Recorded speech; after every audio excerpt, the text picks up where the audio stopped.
Salut à tous. Aujourd'hui on fait un article pour... je fais un article pour vous parler de ma reprise de la course à pied. Ça faisait un petit bout de temps que j'avais arrêté. En fait, j'ai dû arrêter à cause d'une blessure que j'ai au genou et qui n'a toujours pas été résolue, plus ou moins. Mes médecins et kinés m'avaient du coup interdit la course et du coup je devais faire de la piscine, un peu de salle et puis basta. Sauf que mes séances chez le kiné n'ont pas été probantes, j'ai toujours ces douleurs. Donc du coup, je me suis décidée à aller voir la médecine du sport. Et je vous avais dit dans un article que même si vous n'êtes pas des grands sportifs de très haut niveau, n'hésitez pas à aller dans des cliniques du sport. Pourquoi ? Parce qu'ils ont déjà plus de matériel et bien souvent ils ont plus de recul.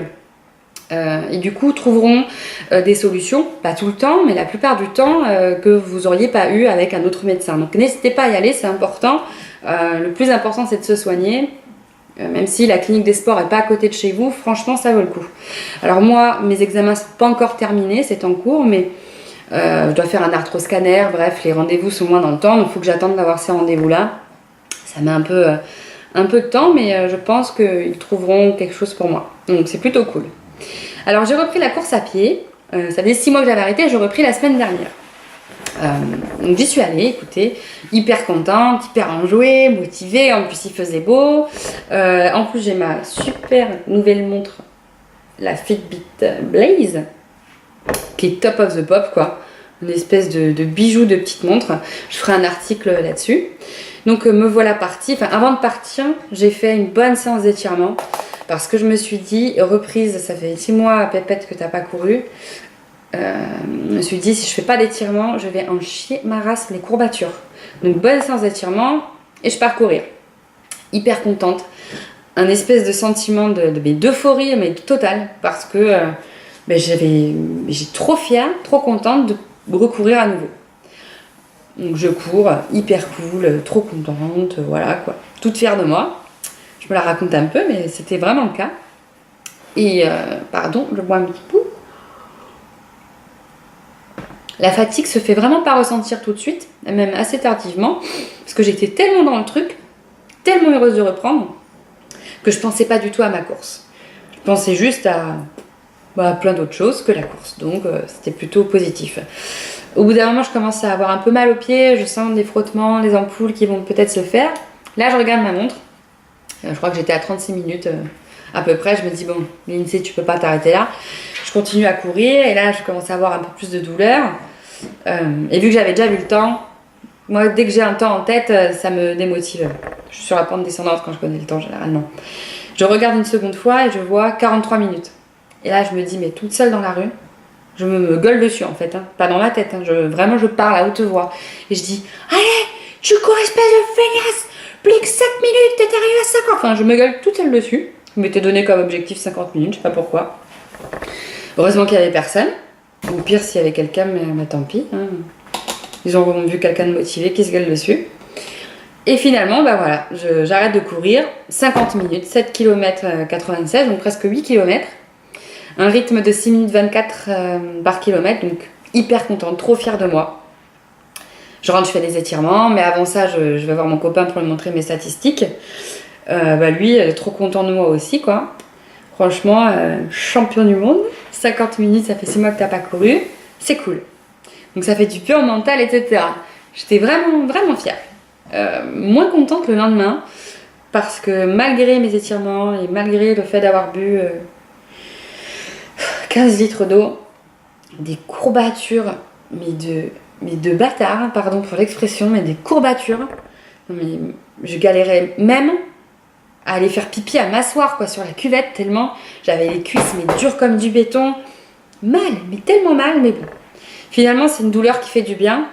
C'est peut-être bizarre de dire ça, mais ça veut dire qu'on a bossé, qu'on s'est surpassé. Donc ces courbatures-là, même si elles font du mal, elles font du bien dans la tête. Ça veut dire t'as mal parce que t'as travaillé. T'as pas mal parce que t'es resté sur ton canapé, ça c'est clair. Si, parce que t'auras trop tourné la tête pour regarder la téloche.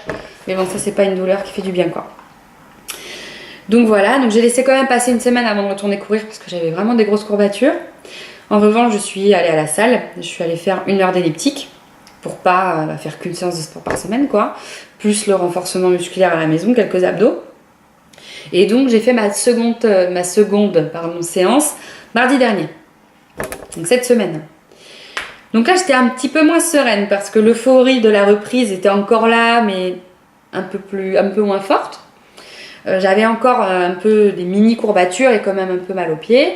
Donc j'y vais. Il faisait hyper beau, hyper contente finalement. Je fais un parcours hyper sympa. Il y a beaucoup de hyper dans ma phrase. Donc je fais un parcours très sympa. Beau temps, agréable. En plus, je doublais des gens, donc j'étais hyper contente de courir plus vite qu'eux, quoi. Ça, c'est mon problème de challenge perso. Quoique, c'est pas un problème, hein, au contraire, c'est une qualité. Et puis, au bout d'un moment, parce que j'étais pas très loin de chez moi, je me dis, j'ai pas dû faire un grand parcours. En fait, je regarde ma montre, et là, je vois 50 minutes. Et là, non mais pareil, tout est dans la rue, je fais pop, c'est qui le patron? Enfin, hyper contente, trop fière de moi. Je continue à courir jusque chez moi.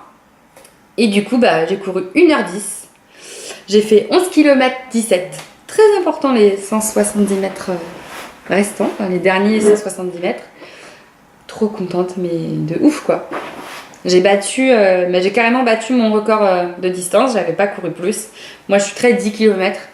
Là, voilà, j'ai fait plus de 11 km. Donc, trop fière, pareil, je vois mon copain, je lui montre mes stats, etc. Nickel. Trop fière. Trop balèze la meuf. Et il faut se jeter des fleurs, hein, parce que là, vous allez vous dire, elle se la raconte grave. Ça fait du bien de se jeter des fleurs, ça motive. C'est comme ça qu'on y arrive, c'est pas en se disant, oh, j'ai pas bien, gna gna. Quoique la motivation par des fois de certains aspects négatifs, ça peut marcher. Bon, moi, ça marche pas tout le temps, donc je préfère être positive. Hein. Donc bon, j'ai pas eu trop de courbatures. Par contre, j'ai eu des espèces d'ampoules, mais de malades. Mais des ballons de baudruche. J'ai pris 10 cm de taille rien qu'avec les ampoules. Donc ça pas top. Et pareil le lendemain, là ça fait 2 jours que, d'ailleurs ça doit s'entendre, que j'ai une crève. Pour ça je bois du thé, du bon thé chaud. Donc des ampoules de fou, mais bon ça s'est passé, j'ai soigné. La crève, où j'avais très bizarre, des courbatures, en fait pas du tout dans les cuisses, mais dans le haut du dos. Pourtant je cours pas, si quand j'étais contente, mais je cours pas comme ça. Je m'arrête pas non plus pour faire des pompes, pour faire des tractions, pour faire la belle. Là, non, je fais que courir. Donc bon, je devais être tendue comme un string en courant, et ce qui pourrait traduire ça, plus la crève qui n'a rien arrangé. Donc bref, mais trop contente. Et tout ça pour vous dire que même si ça fait longtemps que vous n'avez pas fait de sport, c'est pas parce que ça fait longtemps que vous avez arrêté, ça fait 6 mois, 3 mois pour vous longtemps, 1 an, 4 ans, 5 ans. C'est pas parce que ça fait longtemps que ça va être la croix et la bannière pour reprendre, que ça va être dur, que ça va être impossible. Le tout, c'est la tête, l'esprit, le mental. Si vous êtes motivé, vous y arriverez. Pareil, si vous avez jamais, regardez, moi ça faisait 6 mois que j'avais pas couru, moi je fais du sport quand même, mais 6 mois sans course, j'arrive à courir plus d'1 heure. Enfin, c'est un truc de fou. Enfin, moi je trouve que c'est un truc de fou. Pareil, si vous avez jamais fait de sport, le cas échéant, c'est pas grave.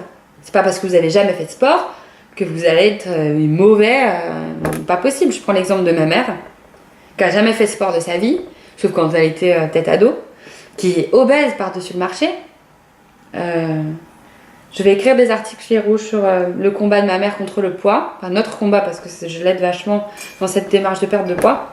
Elle n'avait jamais fait de sport, elle fait une demi-heure d'elliptique chez elle tous les jours, alors qu'elle est en fort surpoids. Donc vous voyez, rien n'est impossible. Après, certains cas, certaines personnes ne peuvent pas faire de sport, mais pour des raisons bien spécifiques. Et encore, même pas. C'est pas parce qu'on est handicapé qu'on ne peut pas faire de sport. On en voit tous les jours des gens mais formidables qui font du sport tout en étant handicapés. D'ailleurs, nous on se plaint parce qu'on a des courbatures, enfin voilà quoi. Bref, donc rien n'est impossible.